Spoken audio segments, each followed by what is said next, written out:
toward purposeful expenditures like infrastructure and no leakages going to private pockets. And you can see that the fiscal deficit has been rather under control, around 2%, between 2 and 3% in recent years of GDP. In terms of the government borrowing program, you can see that external debt has been a smaller portion of the total borrowing of the government. External borrowing has been a smaller portion relative to domestic borrowing. So again, it's a prudent way of borrowing, relying on internal capital rather than external capital. Okay, the good performance of the economy has resulted in generating more jobs. Unemployment and underemployment has shown some improvement, but still high. If you combine unemployment with underemployment, it's still in the order of 20% of the labor force, which is still quite a challenge. On the right-hand side, employment generated, you can see that on average about 1 million jobs have been generated annually between 2010 and 2014. But the entrance into the labor force plus unemployment stock is more than 1 million jobs a year. So there's a lot of catching up to do in terms of reducing meaningfully unemployment rate and generating more jobs. That is why we need to boost manufacturing and agriculture, because these are the sectors that generate jobs, and jobs even for the less skilled members of the labor force.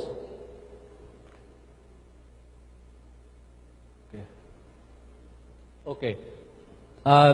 Well, improved fiscal space has allowed major investments in infrastructure, and you can see that by 2016, we have managed, the government has managed to raise infrastructure spending to around 5% of GDP. And the new government intends to maintain that level at least, and maybe even a bit more, to catch up with our infrastructure deficit. We have a huge infrastructure deficit, which has to be remedied not just with 5% of GDP going to infrastructure, but maybe even more if we have a better revenue generation. The public-private partnerships program has been, this has been the performance of the public-private partnership program, which has been rather not too good, not really very encouraging. Very little has been achieved during the last 6 years in terms of rolling out public-private partnership projects. So there's a lot of effort needed in boosting that particular program, PPPs.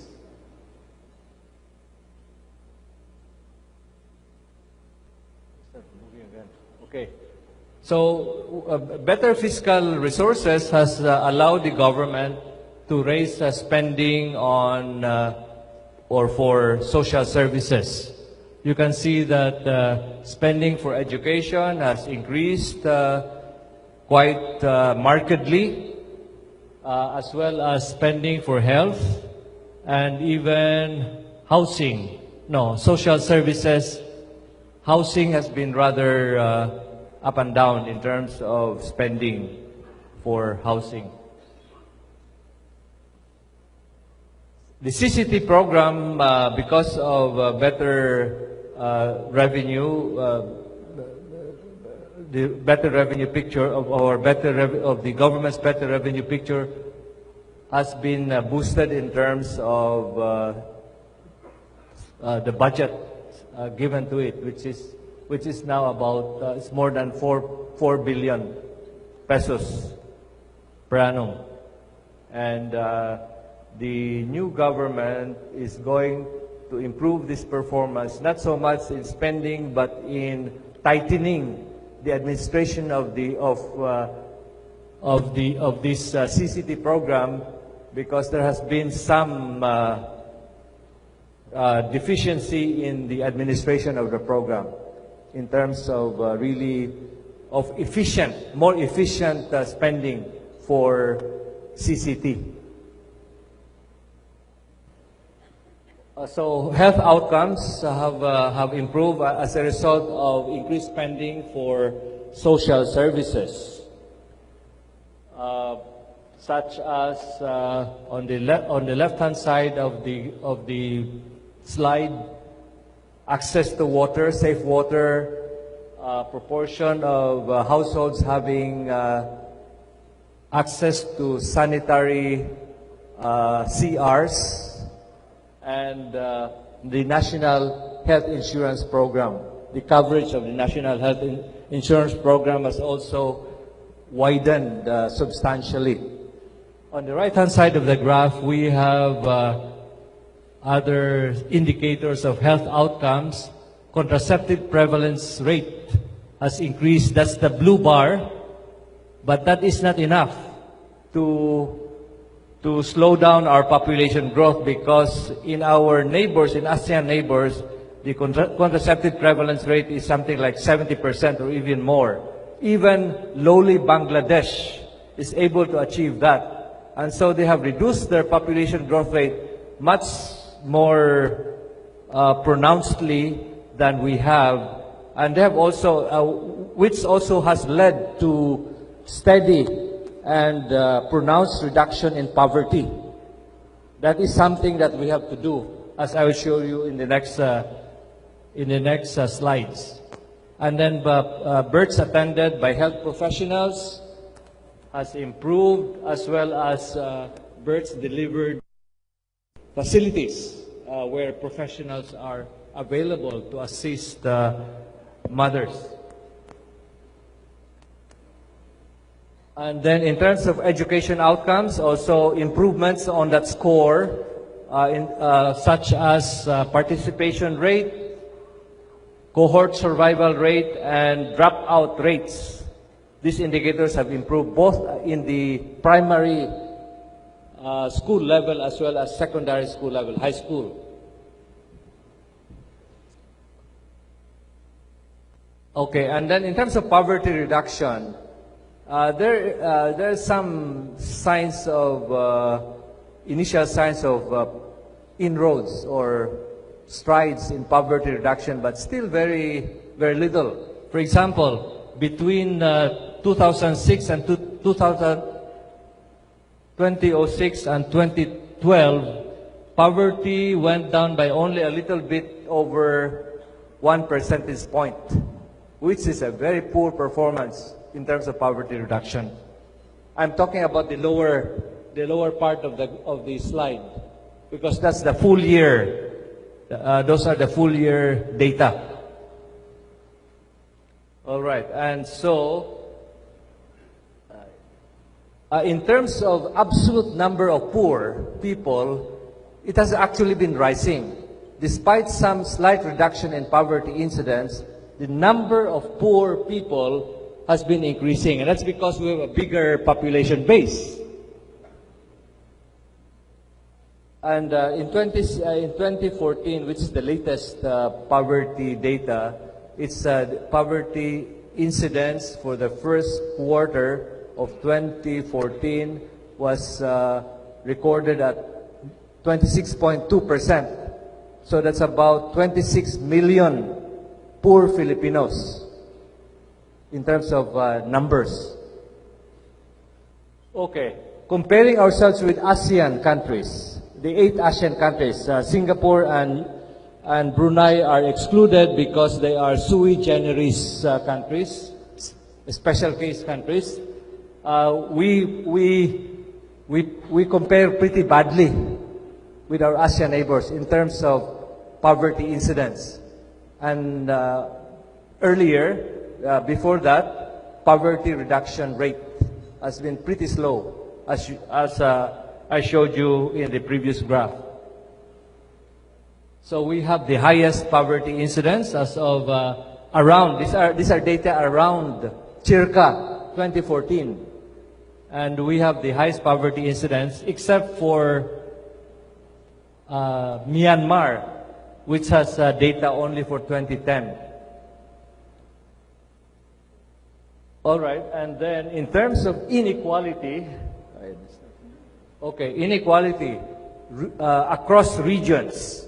This is you can see that there's massive inequality in terms of GDP performance or GDP shares of the various regions. If we combine NCR with Calabarzon and Central Luzon, those three regions alone account for 2/3 of GDP. All the other regions, 14 of them, have to share, have to divvy up 1/3 of GDP.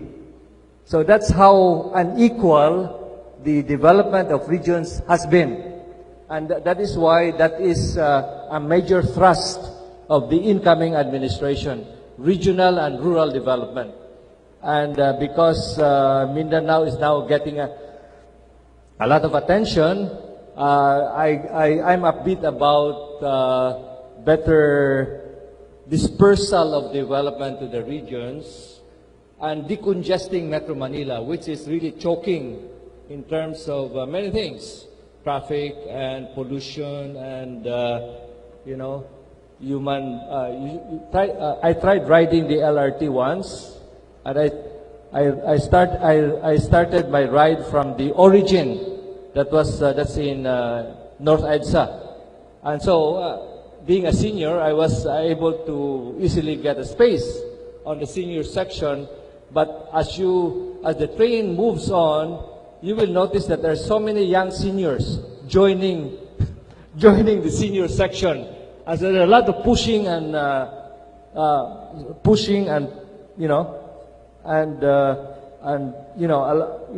pity the women because they really get squashed, and you know what I mean by that during the ride, and it's just standing room and just no more space to breathe, almost no more space to breathe in the senior section.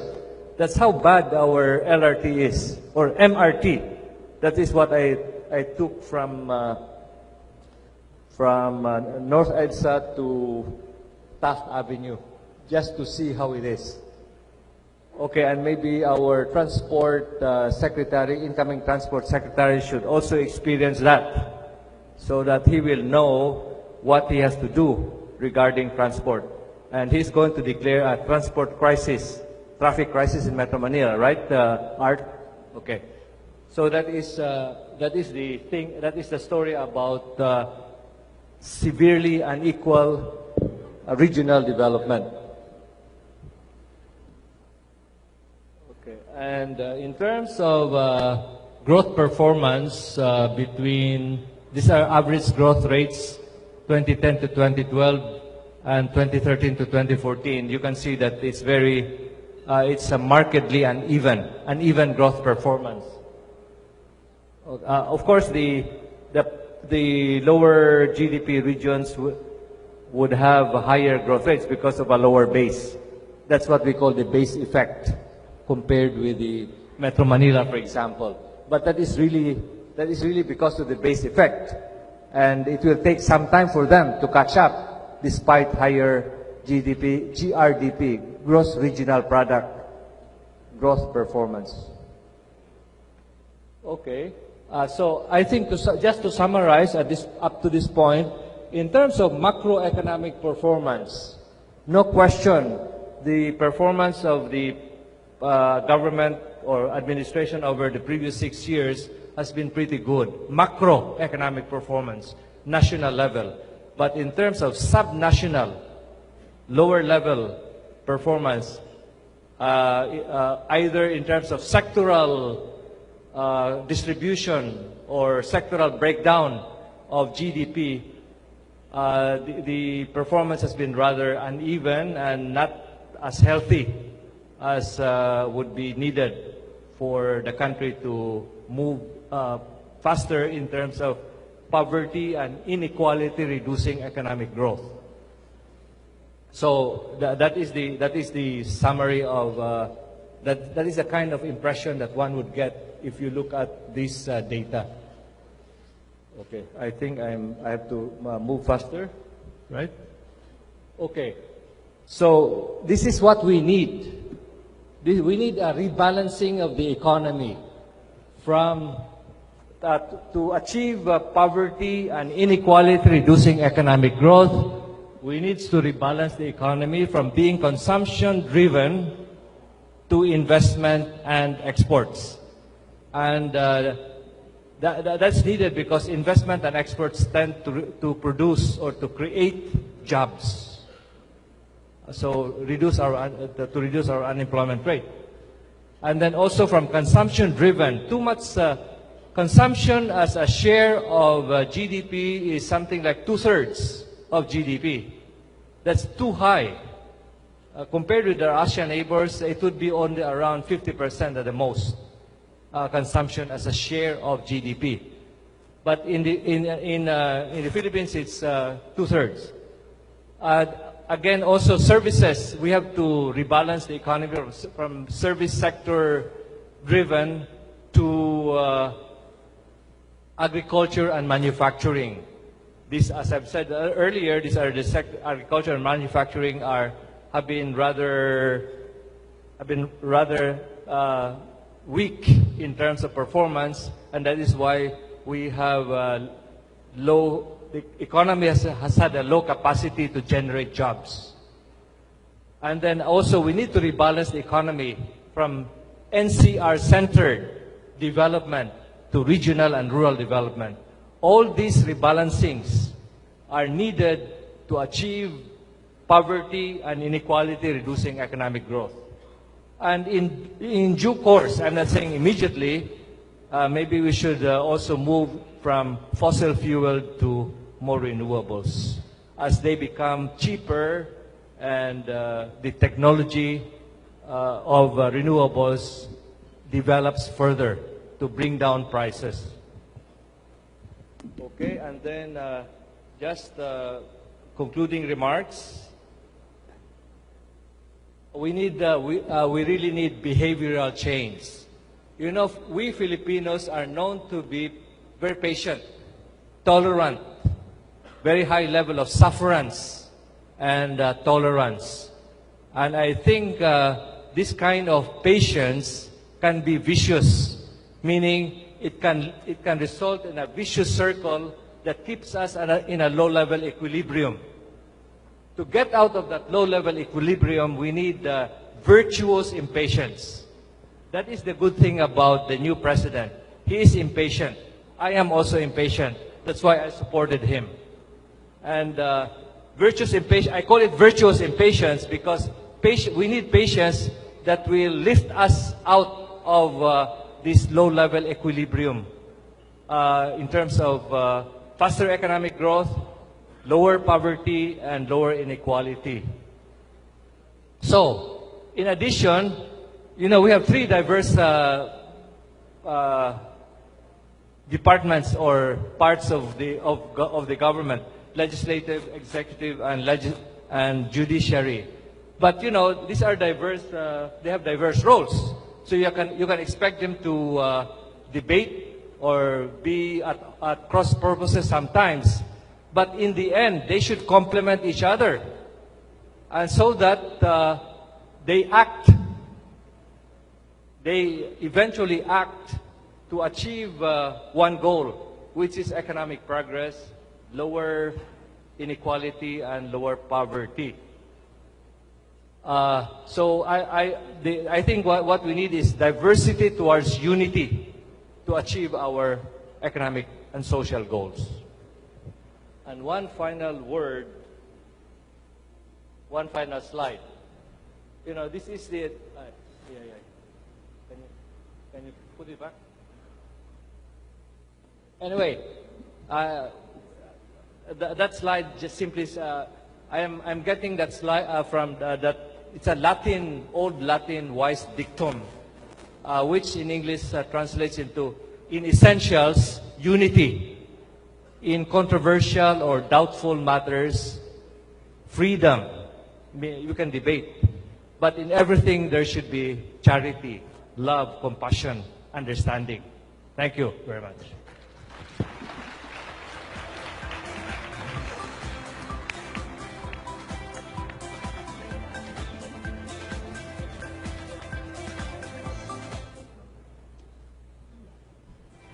Thank you for that very informative speech, Secretary Pernia. And may we remind everyone that for your questions, please jot them down on paper and you may ask them later in our Q&A portion after the presentation of Secretary Dominguez. Okay, so for our next speaker, incoming Finance Secretary Carlos Dominguez, also known as Sonny Dominguez, is not new to government work. He was former Minister of Environment and Natural Resources as well as Secretary of Agriculture during the post-martial law administration.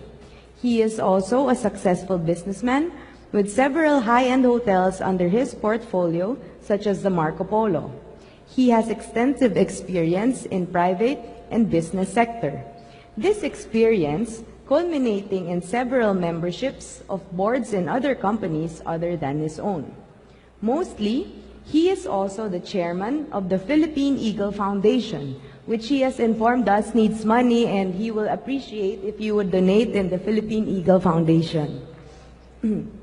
Mr. Dominguez, with his upcoming role as Secretary of Finance, promises to bring to the table a very rich and balanced view in making the hard decisions for improvement of the Philippine economy in the coming years. He will be bringing with him to the Department of Finance the best of both worlds, that is, the private and the government sector. Ladies and gentlemen, distinguished guests, please welcome incoming Secretary for the Department of Finance, Secretary Carlos G. Dominguez.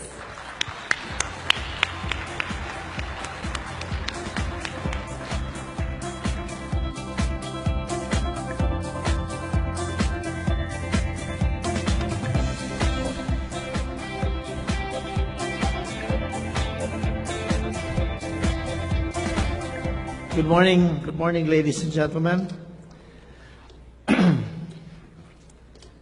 Thank you for coming to this wonderful city.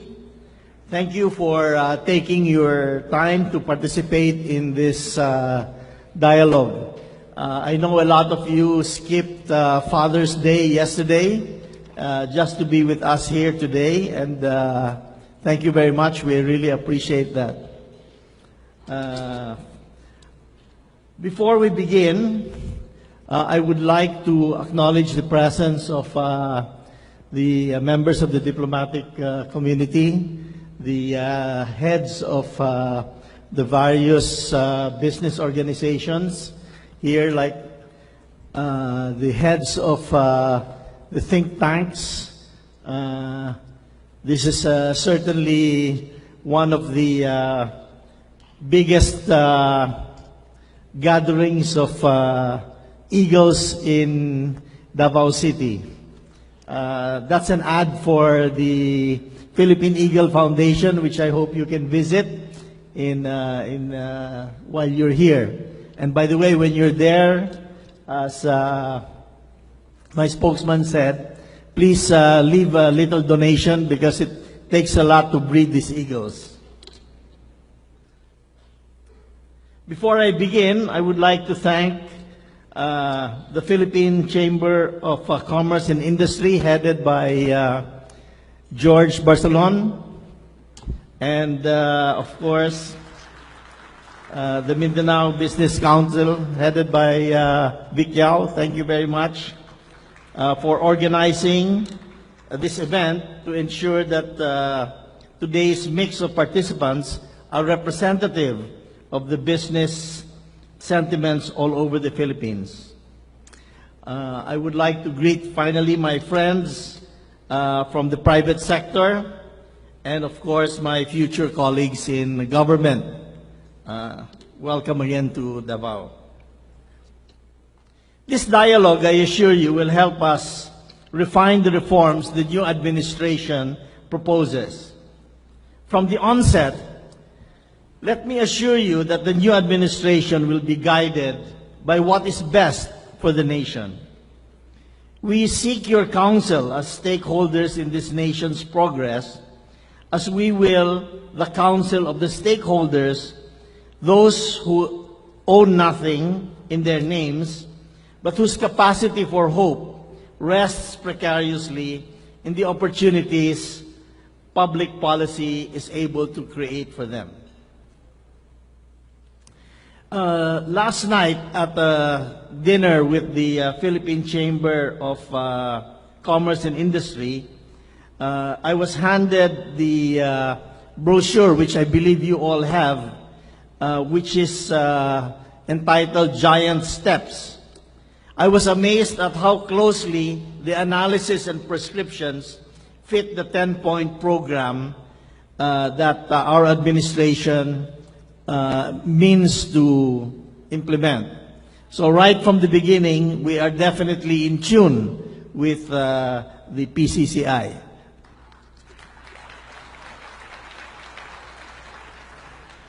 The tasks of the Finance Department all rest on a few general propositions. First, the department ought to raise the money government requires to operate and invest in social goods, such as infrastructure, health facilities, quality educational institutions. Raising the means for government to do what it must, however, ought to avoid deepening inequality and denying our citizens their rights to make economic decisions for their own benefits. Second, the department ought to ensure the sustainability of our financial affairs. While we might seek financing to secure economic opportunities for our people, we must also manage the national debt so it does not become a drag on our growth.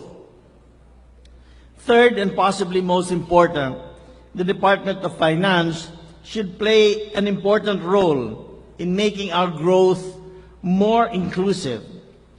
This can be achieved by rethinking our investment incentives, reconfiguring our tax system to build a robust middle class, and reinventing our trade and tariff policies so that we may take advantage of free trade without sacrificing the development of our own industries.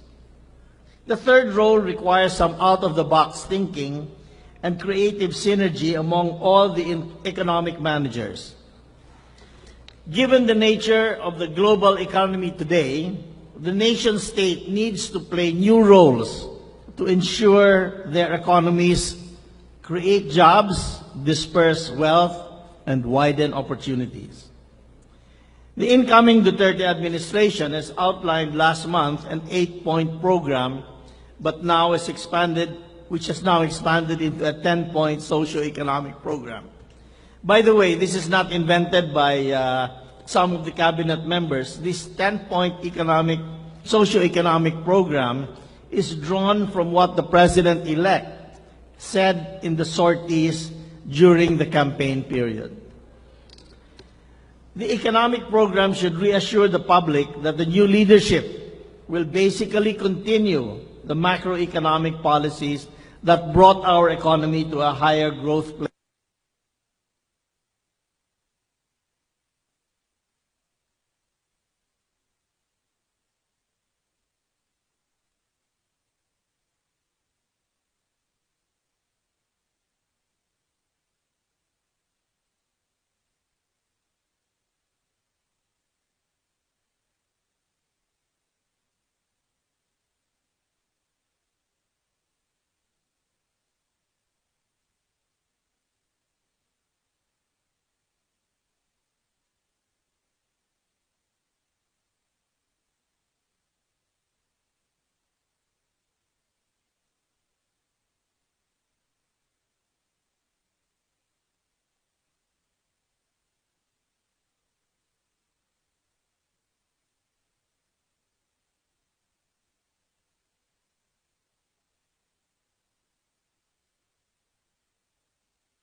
accomplishing the goals outlined in the 10-point program.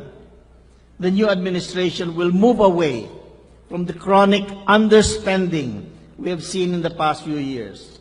We will invest in building infrastructure necessary to make us a 21st century economy, from modernizing our ports to improving our logistical spine to ensuring reliable and affordable power for all the islands. The new administration will invest more heavily in building up the nation's human capital. This will include more extensive budgetary outlays for education and public health. The new administration will definitely review the tax system, initially to update the income tax brackets and eventually to lowering corporate and individual tax rates. We wish to see our workers having more disposable income to do as they wish. Our corporate tax rates will also be adjusted to be competitive with the rest of the region, to make our economy more competitive for investment. We hope to broaden the tax base even more to compensate for the lower tax rates. There are some suggestions of raising the VAT rates to offset reductions of individual and corporate tax levels. We submit this for your consideration and your suggestions. The administration will push forward the development of rural areas to generate more job opportunities in the countryside where the poor reside. This will involve modernizing our agriculture and encouraging agribusiness to generate higher value-added products. The investments will be made to improve agricultural productivity. Farming should no longer be the poverty trap it has been for generations. The new administration will push forward with the challenging task of bureaucratic reform. With these, we hope to improve on the ease of doing business. More important, we want our bureaucracy to be responsive to the needs of our citizens. Our economy can move to a higher growth plane. To achieve that, we need a bolder pump priming plan that will initially involve allowing more headroom for deficit spending. Our data, as Secretary Perna shows that we have enough liquidity in the domestic market to support public borrowing. A more aggressive spending plan will in fact help relieve the domestic banking sector of excess liquidity problems.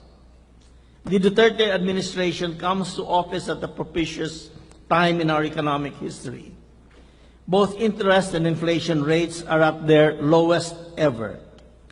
Oil prices, a major factor in influencing inflation trends, are moderate. They are likely to hold at roughly the same levels for some time. 2 decades of fiscal consolidation finds us in a manageable debt service level and investment grade ratings. This is room for a more audacious economic policy making. I can assure you the incoming economic management team will be neither timid nor shy.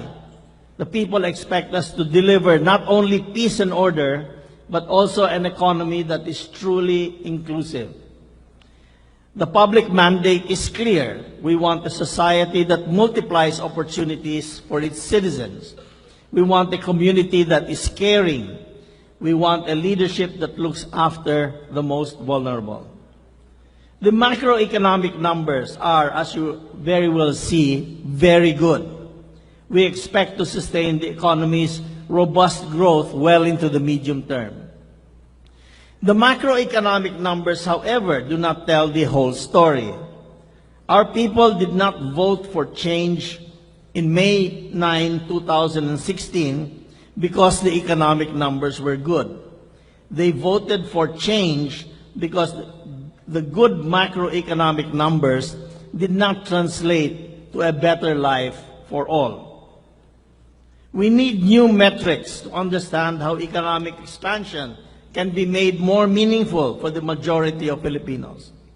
It is not enough to say that the economy is growing. We have to develop measures that will show us how that economic growth converts into more livable lives for our people. This is how change should be charted from here on in.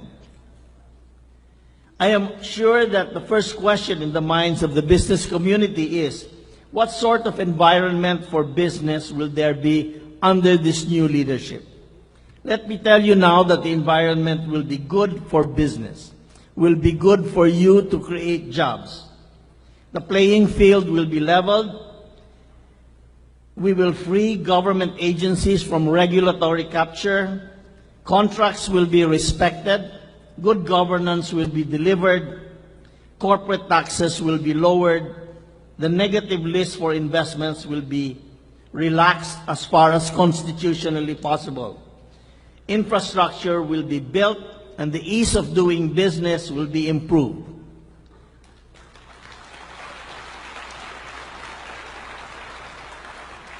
Wherever possible, we will go by the standards of global best practices. As you can see, the first question on your minds is the easiest one to answer. The tougher question to answer is what I have foremost in my mind.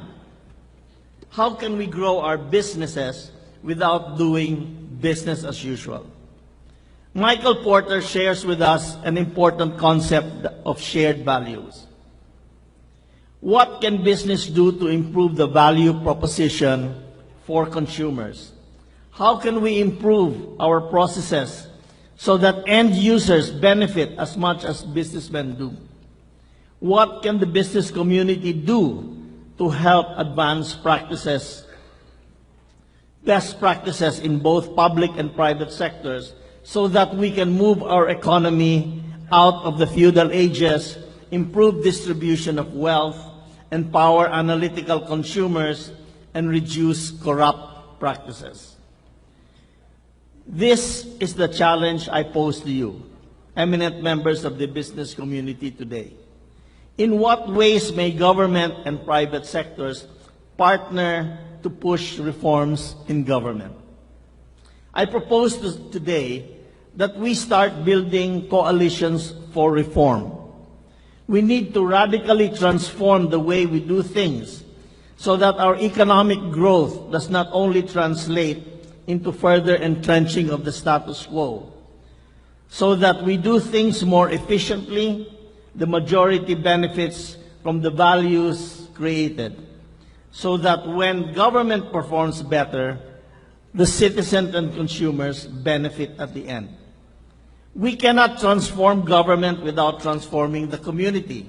We cannot evolve a rules-based economy without a rules-based ethos for the entire community. We cannot have good governance in public sector without good governance in the private sector. I don't have to tell you, your first duty is to invest, create jobs, and to prosper. And we will be here to help you to do that. Enough of political coalitions. Those have to be done. Today, I challenge the business community to build coalitions for change in every sphere of our social life. Let us build private and public partnerships, not just for projects, but to transform our national community into a cooperative enterprise that brings out the best in everyone and delivers the best for all. The way our voters chose last May 9 was not just to install a president.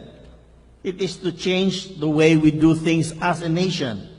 It is a patriotic call to start building a truly 21st century society where citizens trust their institutions and consumers trust their producers, a society where shared value, where each one benefits from the excellence of others. Thank you, and have a productive day. And by the way, please pay your taxes on time. Thank you.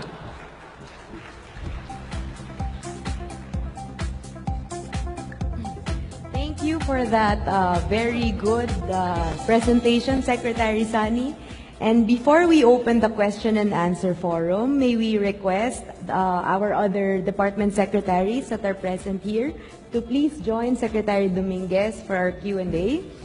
Secretary Manny Piñol from the Department of Agriculture, Secretary Art Tugade from the DOTC, Secretary Ben Jokno from the DBM, Secretary Ernie Peña from NEDA, Secretary Salvador Medialdea for the Executive Department, Presidential Spokesperson Ernie Abella, DOT Secretary Wanda Teo, Department of Education Secretary Leonor Briones, DPWH Secretary Mark Villar, and DTI Secretary Mon Lopez.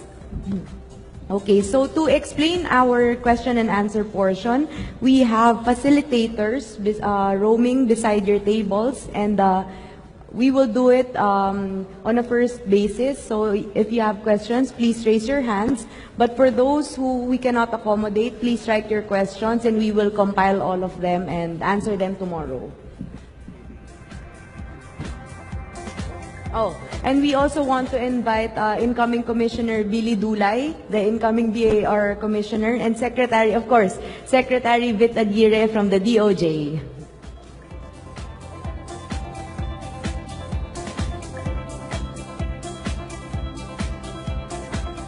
Also, if Commissioner Nick Paildon of the BOC is already here, kindly join us as well in the stage.